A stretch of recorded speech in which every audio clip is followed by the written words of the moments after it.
News 18 की खबर का बड़ा असर हुआ है। बागपत में छात्र की मौत के मामले में कार्रवाई हुई। स्कूल प्रबंधक एसबी यादव गिरफ्तार किया गया। ड्राइवर को भी गिरफ्तार कर लिया गया है। बागपत के रॉयल कॉन्वेंट इंटर कॉलेज का यह मामला है। सुबह 7 बजे स्कूल गया था बच्चा। स्कूल परिसर में ही बस से बच्चे की मौत हो गई। बस ने बच्चे को रौंद दिया था। स्कूल बस बैक कर रहा था ड्राइवर और उसी वक्त बच्चा बस की चपेट में आ गया। 6 साल का मासूम आयुष, उसकी जान चली गई। जिसके बाद घर वालों को खबर मिली तो हर तरफ रोना पीटना, और न्यूज 18 ने भी खबर दिखाई, सवाल कार्रवाई को लेकर भी उठाए। जिसके बाद अब जो खबर आ रही है कि स्कूल प्रबंधक एसबी यादव को गिरफ्तार किया गया है। इससे पहले स्कूल को सील कर दिया गया है। सील इसलिए किया गया है क्योंकि यहाँ पर जितनी मान्यता है उससे ज्यादा क्लास के बच्चों को पढ़ाया जा रहा था। उस लापरवाही की वजह से स्कूल को सील किया गया है। शहजाद राव हमारे सहयोगी इस वक्त हमारे साथ हैं। शहजाद, स्कूल प्रबंधक एसबी यादव गिरफ्तार हुआ है, ड्राइवर गिरफ्तार हुआ है, और क्या एक्शन? बिल्कुल, मासूम छात्र आयुष की मौत मामले में खबर का बड़ा असर हुआ है। खबर चलने के बाद जो है स्कूल प्रबंधक एसबी यादव और बस संचालक राम किशन गिरफ्तार कर लिए गए हैं। दोनों को पुलिस गिरफ्तार कर बागपत कोतवाली लेकर पहुंची है। यहाँ से इनका मेडिकल कराया जाएगा और इनको जो है जेल भेज दिया जाएगा। परिजन सुबह से ही मांग कर रहे थे कि जो बस चालक है और स्कूल प्रबंधक है वो गिरफ्तार किया जाए, क्योंकि लापरवाही पूरी तरह से रही थी। क्या लगाई गई है स्कूल प्रबंधक एसबी यादव के खिलाफ और ड्राइवर के खिलाफ? क्योंकि बहुत मायने रखती है ये बात। आज गिरफ्तारी हुई, हल्ला हंगामा देखकर धाराएं अगर कमजोर होंगी तुरंत बाहर आ जाएगा ये। नहीं, मजबूत धाराओं में मुकदमा दर्ज है। 279, 304, 506, 503 धाराओं में जो है इनके खिलाफ मुकदमा दर्ज किया गया है। पुलिस जो है कठोर कदम उठाने की इनके खिलाफ बात कर रही है। डीएम बागपत ने कठोर कार्रवाई का आश्वासन दिया है। बीएसए बागपत ने कठोर कार्रवाई का आश्वासन दिया है, क्योंकि अब न्यूज 18 खबर चला रहा है तो बागपत से लेकर लखनऊ तक इस खबर पर तमाम अधिकारी, तमाम सरकार के आला ऑफिसर नजर बनाए हुए हैं। तो जाहिर सी बात है आपरवाही वाली कोई बात इसमें सामने नहीं आएगी। तो फिलहाल जो है स्कूल प्रबंधक, प्रिंसिपल और जो चालक था उसको गिरफ्तार कर लिया गया है। जी, आपने बताया कि इस स्कूल में जितनी मान्यता उससे ज्यादा क्लासेस चल रहे थे, तो क्या ये एक्शन सिर्फ स्कूल के प्रबंधक तक ही दिखेगा या उसके आगे भी दिखेगा? क्योंकि जिले में जिनकी जिम्मेदारी होती है स्कूलों पर नजर रखने की, निगरानी रखने की, उनकी भी लापरवाही है। बिल्कुल, बीएसए राघवेंद्र जो है मौके पर पहुंचे थे। डीएम के आने के बाद बीएसए मौके पर पहुंचे और उन्होंने जो है स्कूल को सील कर दिया। उनसे जब हमने बात की, उन्होंने बताया कि जो स्कूल है उसकी मान्यता केवल 6 से 8 क्लास तक थी, जबकि वो जो है एलकेजी से लेकर इंटर क्लास तक स्कूल संचालित कर रहा था। ये जो है शिक्षा विभाग पर बड़ा सवाल है, किस तरह से बच्चों के जो भविष्य है उसके साथ खिलवाड़ हो रहा था। लगभग 5 से 6 साल हो गए इस स्कूल को चलते हुए और मोटी भरकम जो है फीस वसूली जा रही थी। बच्चों के जो भविष्य से वो है खिलवाड़ हो रहा था, लेकिन अधिकारियों को इसकी कानो कान जानकारी नहीं थी। जो शिक्षा विभाग है वो लापरवाह बना हुआ था और उसी का नतीजा बहुत जरूरी है कि वो भी है। बहुत जरूरी है कि इन तमाम अधिकारियों के खिलाफ भी एक्शन हो। फिलहाल स्कूल प्रबंधक एसबी यादव को गिरफ्तार किया गया, बस ड्राइवर गिरफ्तार किया गया है, दोनों को जेल भेजा गया है और मजबूत धाराओं में केस इन दोनों के खिलाफ दर्ज किया है। पुलिस का ऐसा कहना है कि इस मामले में सख्त से सख्त कार्रवाई होगी। देखते हैं आगे क्या कार्रवाई होती है। लेकिन अभी तक की जो बड़ी खबर है वो न्यूज 18 आपको बता रहा है कि जहां पर स्कूल प्रबंधक एसबी यादव गिरफ्तार किया गया। उधर प्रयागराज में सीबीएसई बोर्ड से एफिलिएटेड एक स्कूल में बच्चों को कुर्ता पायजामा और टोपी पहनने का फरमान दिया गया, जिसे लेकर विवाद खड़ा हो गया। मामला प्रयागराज के न्याय नगर पब्लिक स्कूल का है, जहां पर प्रिंसिपल डॉक्टर बुशरा मुस्तफा के खिलाफ एफआईआर भी दर्ज की गई है।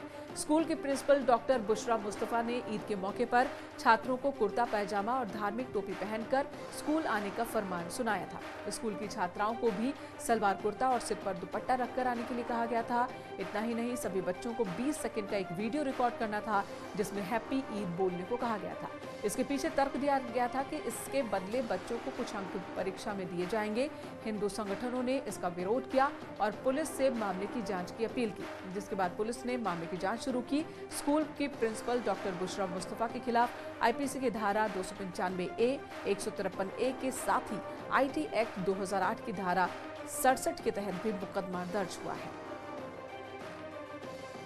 एक पब्लिक स्कूल है, उनकी प्रधानाचार्य द्वारा कथित रूप से एक मैसेज भेजा गया स्टूडेंट्स को कि एक खास परिधान धारण करके और हैप्पी ईद बोलना है।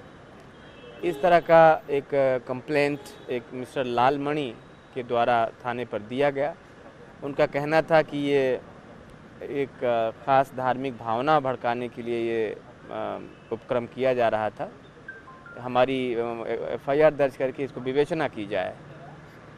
तो चूँकि बहुत कंफ्यूजिंग स्टेटमेंट था और उनका वर्जन हमारे सामने नहीं आया है, तो इसलिए एक महत्वपूर्ण मामला मानते हुए इसको FIR सुसंगत धाराओं में, जिसमें 295A और 153A जैसी धाराएं उसमें लगाई गई हैं, उसमें दर्ज कर लिया गया है। इसकी निष्पक्ष विवेचना की जाएगी। ठीक हिजाब का दूसरा रूप नए न्याय नगर पब्लिक स्कूल हवेलिया झूसी के प्रधानाचार्य द्वारा दिया गया और इन्होंने ईद के मौके पर विद्यालय के जो बच्चे थे उनके अभिभावकों को एक मैसेज भेजा गया कि आप अपने बच्चों से 20 सेकंड का वीडियो एक बनाएंगे जिसमें कुर्ता पैजामा पहनेगा बच्चा और जालीदार टोपी पहनेगा, उसके बाद ईद मुबारक बोल करके अपना नाम बताएगा, तो उसको परीक्षा में हम वेटेज देंगे। इससे निश्चित ही जहां विद्यालय में सभी पंथ संप्रदाय व धर्म के लोग पढ़ते हों, उसी दिन हमारा अक्षय तृतीया का त्यौहार था, उसी दिन परशुराम जयंती थी। अगर उनको आपसी सामंजस्य कायम करना था, भाईचारा कायम करना था, तो वो अक्षय तृतीया और परशुराम जयंती को जोड़ करके उनको कोई मैसेज जारी करना चाहिए था। लाउड स्पीकर को लेकर जहां यूपी से लेकर महाराष्ट्र तक घमासान मचा हुआ है, वहीं संगम नगरी प्रयागराज में CBSE बोर्ड से संचालित एक स्कूल के फरमान से मुश्किल खड़ी हो गई है। इस स्कूल में इस वक्त हम मौजूद हैं। ये न्याय नगर हवेलिया झूसी में स्कूल है और ये CBSE बोर्ड से संचालित है। यहाँ पर ईद के पहले यहाँ की प्रिंसिपल डॉक्टर बुशरा मुस्तफ़ा ने एक आदेश जारी किया था, जिसमें उन्होंने बच्चों के लिए एक एक्स्ट्रा करिकुलर एक्टिविटी के तहत ये कहा था कि वो कुर्ता पैजामा पहने और लड़कियाँ सलवार सूट पहने और इसके साथ ही साथ हैप्पी ईद का मैसेज और एक 20 सेकंड का वीडियो जो है वो स्कूल के ग्रुप में डालें और इससे उनको एग्ज़ाम में अच्छे अंक मिलेंगे। इस मामले को लेकर विश्व हिंदू परिषद के प्रांत संगठन मंत्री लालमणि तिवारी ने आपत्ति जताई थी और उन्होंने इस मामले में FIR दर्ज कराया है। कीटगंज थाने में ये FIR दर्ज की गई है और प्रिंसिपल डॉक्टर बुशरा मुस्तफ़ा के खिलाफ FIR दर्ज हुई है। और इस वक्त बड़ी खबर आ रही है, सीएम धामी के नाम का ऐलान कर दिया गया है। चंपावत सीट के लिए बीजेपी का ऐलान है। 9 मई को धामी करेंगे नामांकन, 31 मई को चंपावत में मतदान होना है। चंपावत सीट के लिए औपचारिक ऐलान। वैसे तो सभी को पता था कि पुष्कर सिंह धामी जो मुख्यमंत्री हैं उत्तराखंड के, वो चंपावत से उपचुनाव में चुनाव मैदान में उतरेंगे, क्योंकि उनके लिए ही कैलाश गहतोड़ी ने ये सीट छोड़ी, जो बीजेपी के विधायक। औपचारिक तौर पर आज सीएम धामी के नाम का ऐलान कर दिया गया है। 31 मई को चंपावत में वोट डाले जाएंगे, 3 जून को नतीजे का ऐलान होगा। पुष्कर सिंह धामी यहां से बीजेपी की तरफ से चुनाव मैदान में हैं, जो इस वक्त उत्तराखंड के मुख्यमंत्री हैं, लेकिन 6 महीने के अंदर उन्हें विधान मंडल में शामिल होना होगा, जिसके लिए उन्हें चुनाव जीतना होगा। चंपावत सीट पर उपचुनाव में चुनाव मैदान में होंगे सीएम पुष्कर सिंह धामी। औपचारिक तौर पर आज उनके नाम का ऐलान किया गया। कल मुख्यमंत्री योगी आदित्यनाथ जब परसों पहुंचे उत्तराखंड, तो उन्होंने कहा कि यहीं से समझिए कि चंपावत चुनाव के लिए आधिकारिक तौर पर, औपचारिक तौर पर चुनाव का प्रचार का आगाज हो गया है। पवन गौड़ इस वक्त हमारे साथ मौजूद है। पवन, पहले से ही सभी को पता था सीएम पुष्कर सिंह धामी को ही चुनाव लड़ना था, उनके लिए ही ये सीट खाली की थी कैलाश गहतोड़ी ने। उनके नाम का ऐलान हो गया है, मुकाबला किससे होगा? देखिए, अभी जिस तरह से लगातार अभी आधिकारिक रूप से बीजेपी ने घोषणा कर दी, हालांकि पहले से ही सबको पता था कि किस तरह से कौन वहां से चुनाव लड़ने वाला है, लेकिन क्योंकि चुनाव आयोग में एक आधिकारिक उम्मीदवार का नाम पार्टी को भेजना होता है, तो इसके लिए आज बीजेपी ने आधिकारिक तौर पर पार्टी की तरफ से मुख्यमंत्री पुष्कर धामी के नाम पर मोहर लगा दी है। तो पार्टी पहले से ही लगातार चुनाव प्रचार में जुटी हुई थी। उसके लिए पहले से ही बीजेपी ने एक 5 सदस्यीय एक कमेटी बना दी थी, जिसकी जो देखरेख है वो खुद जो उत्तराखंड की सहप्रभारी हैं रेखा वर्मा वो कर रही थी। उनके साथ साथ जो मंत्री चंद्र रामदास हैं वो उस कमेटी में शामिल थे। तो वो लगातार जो लोग हैं पहले से कैंपेनिंग मोड में बीजेपी चली गई है। बिल्कुल, और कैलाश गहतोड़ी को अहम जिम्मेदारी दी गई थी चुनाव प्रचार की भी। उनकी ही सीट, यहाँ से दूसरी बार विधायक थे और उनको जिम्मेदारी दी गई थी कि अब पुष्कर सिंह धामी को यहाँ से जिताना है। जी बिल्कुल, जिस तरह से बीजेपी के जो तमाम जो लोग हैं, नेता हैं, चाहे छोटा नेता हो बड़ा नेता हो, सब पूरा जोर शोर से इस पूरे चुनाव प्रचार में लग गए हैं, क्योंकि बीजेपी एक संदेश देना चाहती है। जिस तरह से पहले मुख्यमंत्री की खटीमा से हार हुई, तो बीजेपी चाहती है कि बहुत बड़ी जीत मुख्यमंत्री यहां से दर्ज करें, जिससे कि एक पार्टी में और विपक्ष के सामने एक संदेश जाए कि मुख्यमंत्री की लोकप्रियता लगातार बढ़ती जा रही है, उनका जो लोकप्रियता का ग्राफ है वो लगातार बढ़ रहा है, और जिससे आगामी 5 साल में और उससे पहले जो कि लोकसभा चुनाव होंगे तो उसमें लोकप्रियता का फायदा बीजेपी उठा सके। इसलिए बीजेपी की पूरी कोशिश है कि वहां चंपावत में एक बड़ी जीत बीजेपी हासिल करे। बिल्कुल। पवन के ये भी जानकारी है, 9 तारीख को जब नामांकन करेंगे तो कौन कौन होगा धामी के साथ? देखिए, अभी कौन कौन लोग शामिल होंगे नामांकन में, अभी इसके लिए अभी बीजेपी में कोई फैसला नहीं हुआ है, लेकिन बहुत जल्दी ही कई सारे बड़े नेता उत्तराखंड जाएंगे और मुख्यमंत्री के लिए चुनाव प्रचार करते हुए आपको नजर आएंगे। इसके साथ साथ अभी कांग्रेस में भी लगातार मंथन चल रहा है कि कौन उनके सामने मुख्यमंत्री के सामने कौन चेहरा होगा। हालांकि अभी उस पर भी आखिरी फैसला होना बाकी है। ठीक है, लेकिन यहां पर बीजेपी की कोशिश है सिर्फ जीत नहीं, लेकिन बड़े अंतर से जीत की कोशिश है, और यही वजह है कि पूरी प्रक्रिया पहले से ही शुरू कर दी गई है। धन्यवाद पवन इस वक्त पूरी जानकारी देने के लिए। सीएम योगी आदित्यनाथ भी उत्तराखंड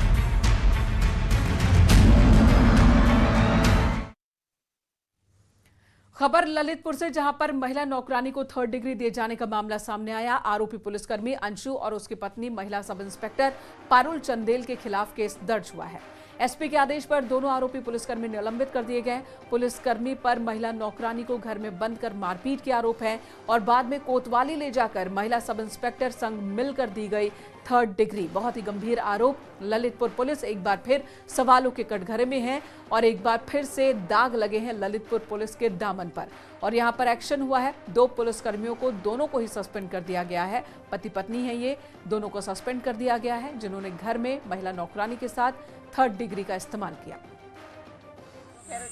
खाना बना दे गई, देर भी होने लगी, शाम होने लगी, तो उनने गेट, उनकी घर वाली ने, पुलिस वाली ने मतलब गेट बंद कर दे, चटकनी बंद कर दी।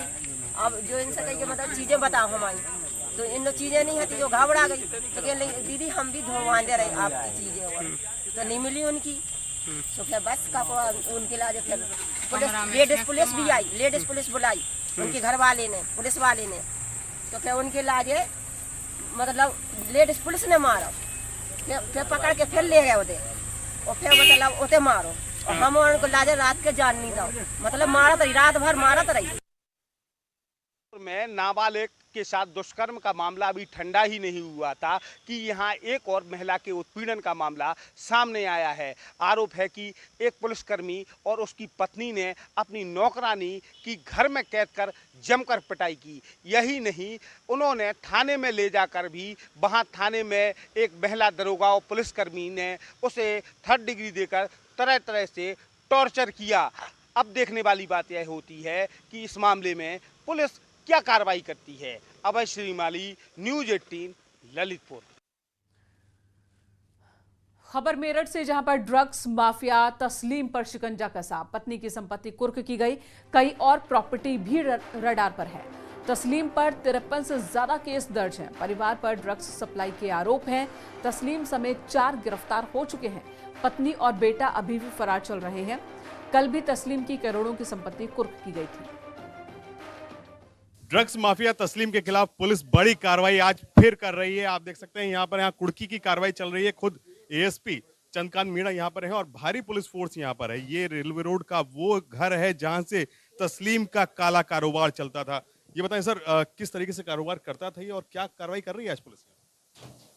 तस्लीम के खिलाफ विभिन्न थानों में 50 से ऊपर मुकदमे दर्ज हैं। ये अमूमन मादक पदार्थों का जो है क्रय विक्रय करते थे। कल भी जो है इनके घर की कुर्की हुई है दिसाड़ीगढ़ थाना क्षेत्र में। आज ये इनका दूसरा घर है जिसकी वर्तमान में कीमत 50 लाख से ऊपर की है। ये बताएं कि किस तरह से मोडस ऑपरेंडी था, किन युवाओं को जोड़ता था और क्या नशे की खेप सप्लाई करता था? ये अपने परिजनों के माध्यम से इनके जो पुत्र हैं और जो वाइफ हैं ये भी इसमें सम्मिलित हैं, उनके खिलाफ भी कार्रवाई करी जा रही है। ये तो आप देख सकते हैं कि किस तरीके से तस्लीम का ये घर है और आप देख सकते हैं कि घनी आबादी में ये घर है जहां आम आदमी घुसने की सोच भी नहीं सकता, लेकिन इस घर से ही वो इस पूरे ऑपरेशन को अंजाम देता था। करोड़ों का कारोबार है ड्रग्स का, चरस, अफीम, गांजा और तमाम ऐसे मादक पदार्थ है जिनका वो यहाँ से सप्लाई करता था और नए युवाओं को वो यहाँ पर जोड़ता था। इधर यूपी में माफिया के खिलाफ पुलिस और प्रशासन का ताबड़तोड़ एक्शन जारी है। बदायूं में 2 गैंगस्टर की 17 लाख से ज्यादा की संपत्ति कुर्क की गई। गैंगस्टर एक्ट के तहत मेहरबान उर्फ लुक्का की 5.70 लाख और दूसरे गैंगस्टर इरफान की 12 लाख की अवैध संपत्ति कुर्क की गई।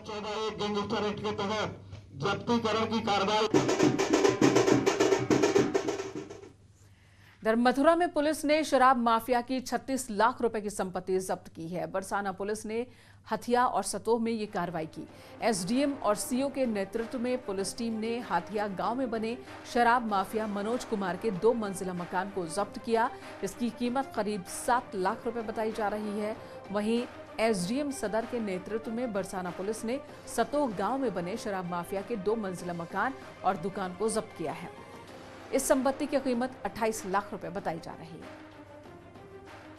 श्रीमान जिलाधिकारी महोदय मथुरा के आदेश के क्रम में आज अवैध रूप से अर्जित संपत्ति जिसमें एक मकान बनवाया गया था साहून द्वारा, उसको आज कुर्क किया गया है और संबंधित को नोटिस तामील करा दी गई है।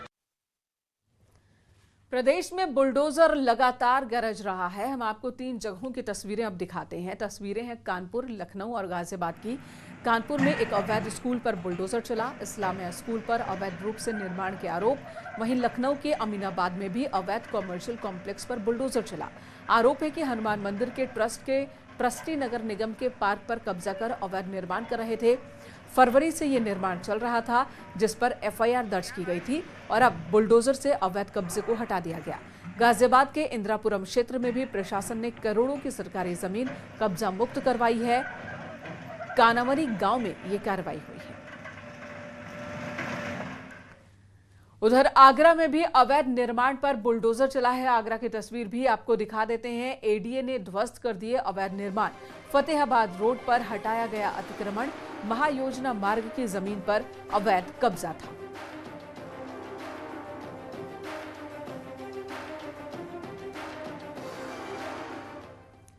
इधर बीजेपी सांसद बृजभूषण शरण सिंह ने सीधे तौर पर एमएनएस सुप्रीमो राज ठाकरे को चुनौती दी है। उनका कहना है कि राज ठाकरे को अयोध्या नहीं आना चाहिए। अयोध्या आने से पहले उत्तर भारतीयों से माफी मांगनी चाहिए। माफी मांगे बगैर आएंगे तो घुसने नहीं दूंगा। तो चेतावनी और धमकी आप इसे कह सकते हैं। उत्तर भारतीयों से पहले माफी मांगे राज ठाकरे और उसके बाद ही उन्हें अयोध्या आने दिया जाएगा। ये कहना है बृजभूषण का, बीजेपी नेता का।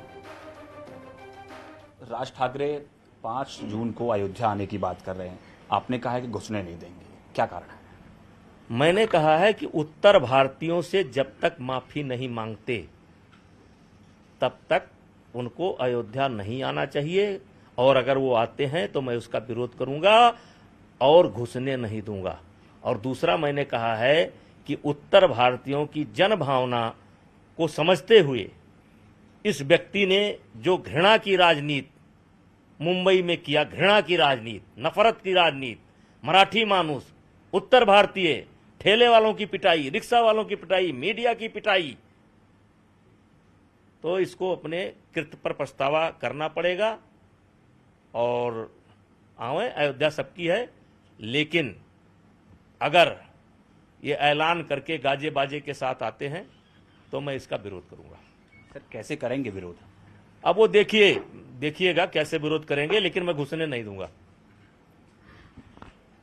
आपने ये भी कहा है कि मुख्यमंत्री को मुलाकात नहीं करनी चाहिए। मेरी सलाह है ये व्यक्ति उत्तर भारतीयों को रावण ने जितना दंड नहीं दिया था उतना दिया है इसने।